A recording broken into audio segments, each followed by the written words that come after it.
ভাই খাওয়ার টাকাটা পর্যন্ত পকেটে নাই, একটু হেল্প কর না।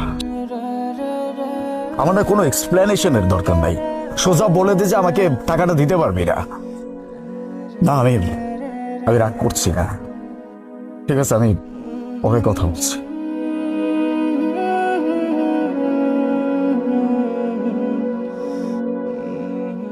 আপনি সিঙ্গারা দুইটা খান। না না আমি এই সিঙ্গারা খেতে পারবো না। দেখুন, গুরুজনরা কিন্তু একটা কথা বলে, কেউ যদি খাবার দেয় তাহলে মুখের উপর না করতে হয় না, খাবারটা খেয়ে ফেলতে হয়। নিন, আপনি এটা খান।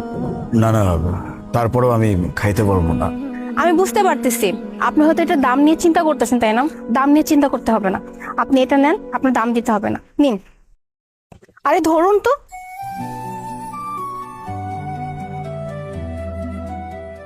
আপনাকে দেখা তো মনে হইতেছে শিক্ষিত, মানে পড়াশোনা করছেন, তাহলে আপনি কোনো কাজ কাম করেন না, মানে কোনো চাকরি বাদা করেন না?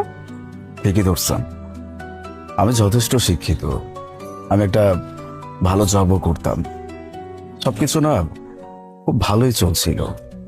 এর মধ্যে হঠাৎ করে কোম্পানিতে একটা বড় চুরি হয়ে যায়, সবাই কেন যেন আমার উপরে দোষটা দিয়ে দেয়।